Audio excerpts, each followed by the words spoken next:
안녕하세요. 저번 영상에 이어 두 번째 이야기를 나누어 봅니다. 오늘은 치료 과정을 정리해보고 치료식 만드는 방법을 이야기 나누어 보겠습니다. 치료 과정부터 정리해 볼게요. 치료식을 먹이기 시작한 후 7일간 나빠졌습니다. 나빠지던 막바지에 3일간 열이 났고 10일째 열이 내린 후에는 진물이 완전히 멈추고 병변에 딱지가 생겼어요. 딱지가 자연스럽게 떨어지면서 붉은 피부가 드러났고 완전히 딱지가 다 떨어진 건 3주가 흘렀을 때였어요. 전체적으로 붉었던 피부가 완전히 말짱해지기까지는 2달이 걸렸습니다. 처치 방법을 살펴보면 치료식은 한 달을 먹였고 3주간은 2회, 마지막 한 주는 1회만 치료식을 먹였습니다. 진물이 나고 딱지가 다 떨어지기까지 3주간은 목욕을 아예 안 시켰고요. 머리도 안 감겼는데 아기라 그런가 냄새는 안 나더라고요. 제가 그땐 약을 아예 안 쓰고자 했었기 때문에 처음 일주일간 처방받은 항히스타민제를 썼고 이후에는 빨간 피부에 바세린만을 발랐어요. 하루에도 수시로 여러 번 발랐고 잘 때도 일부러 깨어나서 한 번씩 발라주었어요. 발라두면 가만히 있는 게 아니기 때문에 다 끼고 없어지고 그렇거든요. 그리고 병변에 자극이 가지 않게 하기 위해서 신경을 많이 썼습니다. 부드럽고 매끈한 면소재의 옷을 입혔고 압박이 되지 않게 신경 썼어요. 치료식 만드는 법을 알려드릴게요. 제가 말씀드렸던 음식 치료 재료들을 아이 치료식으로 사용하시면 됩니다. 거기에 고구마를 더 추가했어요. 약간 단맛이 나면 더 잘 먹으니까요. 아이 치료식에 모든 재료를 다 넣지 않으셔도 됩니다. 마늘이나 도라지 같은 건 맛이 좀 거부감이 들 수 있으니 안 넣었고요. 제가 주로 쓴 건 고구마, 브로콜리, 양송이, 연근, 부추, 애호박, 양배추, 양파, 가지입니다. 이걸 다 쪄서 믹서기로 확 갈았어요. 저는 생각보다 맛이 괜찮았어요. 그렇게 자극적이지도 않고 고구마나 양파가 들어가서 달짝지근하더라고요. 제가 음식을 자세하게 말씀드리지 않는 이유는 최대한 아이가 먹기에 괜찮으면 된다는 거예요. 엄마인 제가 아이를 돌보면서 음식을 굉장히 시간을 많이 들여서 만들려면 너무 힘이 듭니다. 아이를 보면서 웃어주고 좋은 말을 계속 전한다는 건 엄청난 에너지를 쏟아내는 일이에요. 밤낮 없이 에너지를 쏟아내야 하기 때문에 몸도 힘들지만 정신적으로 정말 힘이 듭니다. 그렇기 때문에 음식에 너무 많은 에너지를 쏟으면 안 돼요. 이렇게 치료식을 하는 건 영아에게만 해당되는 거예요. 어린이나 어른은 이렇게 치료식을 대충 하시면 안 돼요.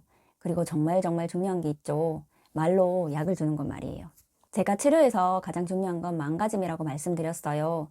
잠시 어른의 경우를 한번 생각해 볼게요. 화폐상 습진이 처음 생겼을 때는 거기에 대한 공포가 크지 않습니다.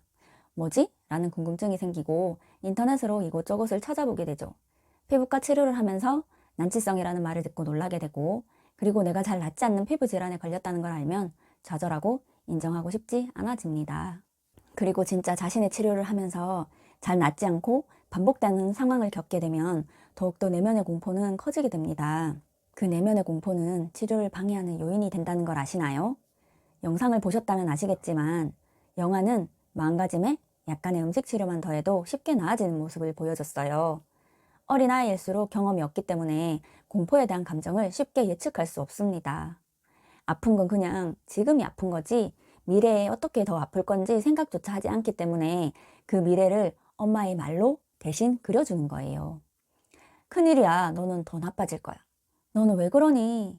이런 말을 계속 듣는다면 아이는 어떤 생각이 들까요? 너는 괜찮아질 거야. 힘내.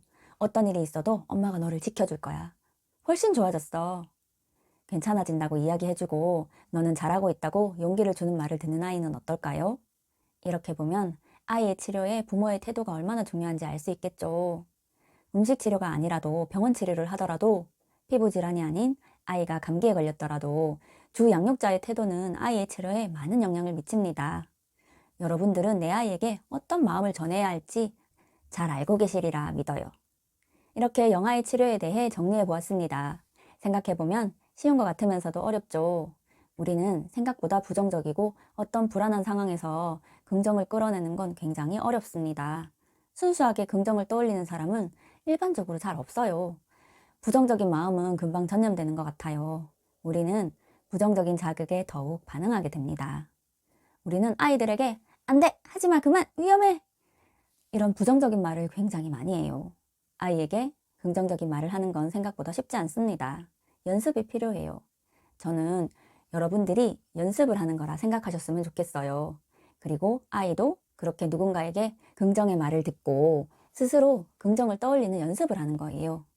우리는 긍정을 떠올리는 연습을 많이 많이 해야 합니다. 연습을 하지 않으면 그냥 생각대로 끌려갈 수밖에 없어요. 아이들은 보호자를 통해 긍정을 생각하는 법을 배웁니다. 생각보다 훨씬 많이 긍정을 생각하는 법을 가르쳐야 해요. 왜냐하면 외부에서 엄청나게 많은 부정적인 생각을 배우고 있거든요. 생각해보면 우리는 긍정을 생각하는 법을 배운 기억이 잘 없는 것 같아요. 있더라도 부정적인 생각을 더 많이 흡수했던 것 같습니다. 여러분이 자신을 보살피지 않으면 아무도 당신을 보살펴 주지 않아요. 여러분의 몸도 여러분의 마음도 스스로 보살펴야 해요. 우리 아이들은 스스로 할 수 있는 단계가 아닙니다. 그래서 보호자의 보살핌이 필요한 것이죠. 입꼬리를 올리고 웃어보세요. 그리고 괜찮다고 웃어 보이세요. 저는 오늘도 열심히 치료 중이실 당신을 응원합니다. 감사합니다.